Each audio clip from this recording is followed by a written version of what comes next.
Shri Shri Rasa Viharini Jukije. Vrshkisa Kishori Seva Trust, reading Bade Shiksha Patra, day 91, letter 36, verses 8 and 9. Do not harbour anxiety, which is a product of your confused mind. Water leaks from all over a vessel that is filled with holes. In the same way, life passes uselessly by, without even being noticed by those buried in a mundane existence. An intelligent devotee delays not a single second in fixing their mind and heart at the lotus feet of Sri Krishna. Tika. Never ever waste time in useless worries. It is an activity of a confused mind.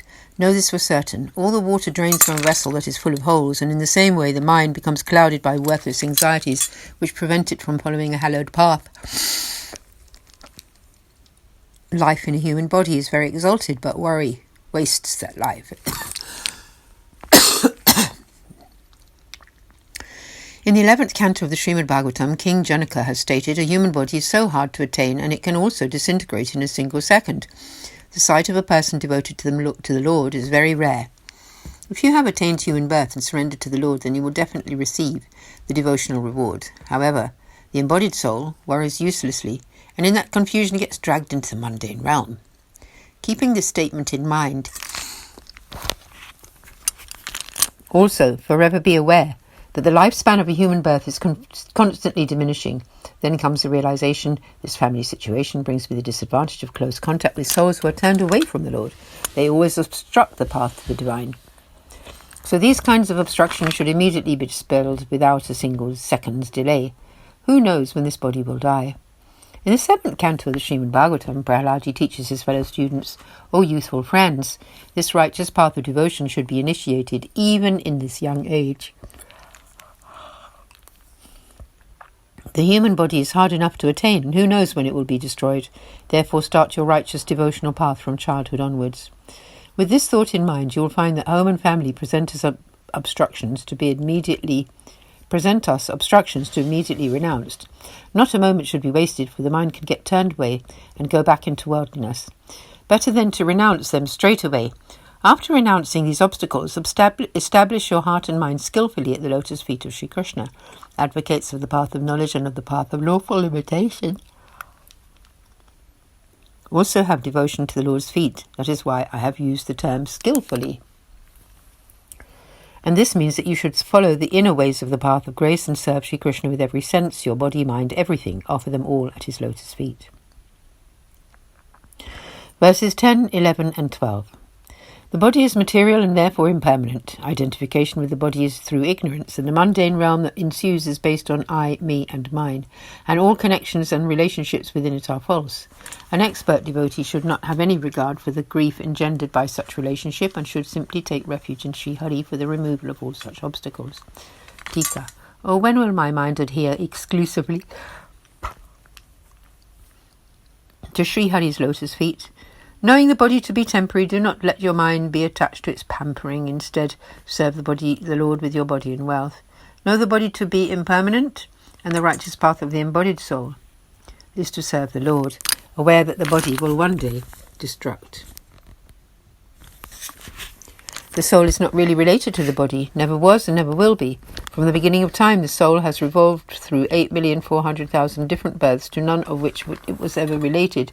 For the body is a temporary creation consisting of the 5 elements, which are basically material, and when when the foundation is material, so will its actions be. But the soul is of a singular, unbroken essence, which cannot be burned by fire or pierced by weapons, and is thus eternal. We only identify with the body due to ignorance, and then get pulled into the I, me, and mine concept.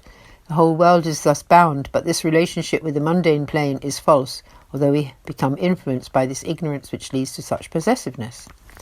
Therefore know this connection to the material realm to be false, and do not allow your mind to be involved too deeply in it. The most accomplished devotees know these worldly connections to be inferior, and simply take refuge in Sri Krishna, Sri Hari, the remover of all obstacles, as the solution to achieving the reduction of such obstacles. Wherever there is selfish desire and egotistical possessiveness, the wise devotee takes refuge in the Lord and surrenders everything they have to him.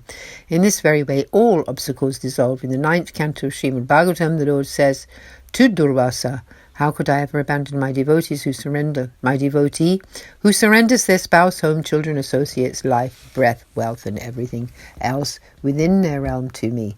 In the 11th canto, the sage Kavi says, "Whatever you do with your body, tongue, mind, sense, intellect, and reason, all through the force of your inherited nature, you should consecrate it all as an offering to the Supreme Lord."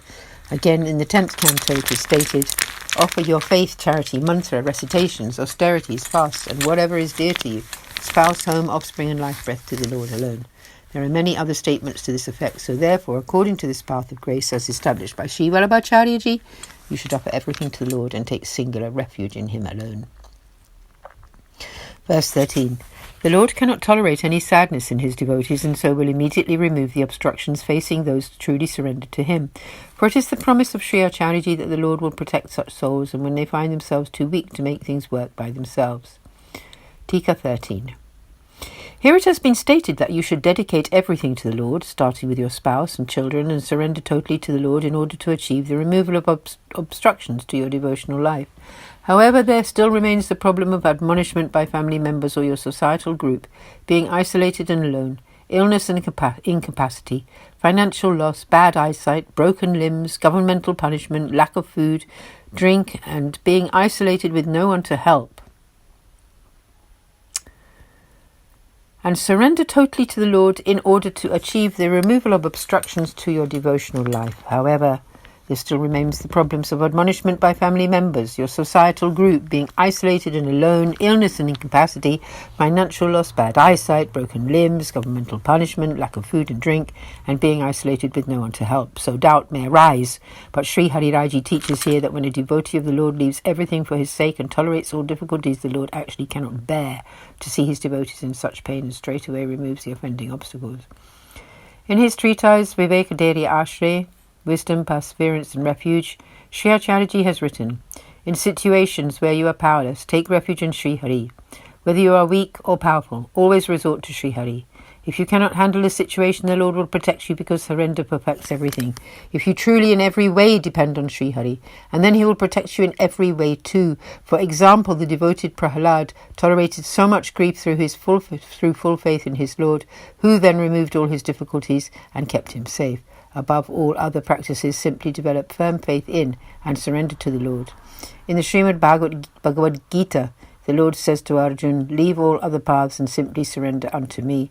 Do not worry, for I will liberate you from all sinful reactions. The Lord looks after those who truly surrender to him." Sri Acharya-ji has written in his Bhakti Vardhani, How to Increase Devotion treatise, "Living in isolation can also generate difficulties, but Sri Hari will protect you. Of this there is no doubt." Whether you live in isolation or within the home, obstacles can arise, but the Lord will definitely defend you from all of these, so do not doubt and simply take full refuge in the Lord. Aaj ke Anand ki jai. Pausing here, we will continue tomorrow. Sab Vaishnavan ko Sadar Saprem Sadenya. Sananda Jai Shri Krishna. Shri Shri Ras Viharani Ji ki jai ho, Jai Jai Shri Radhe.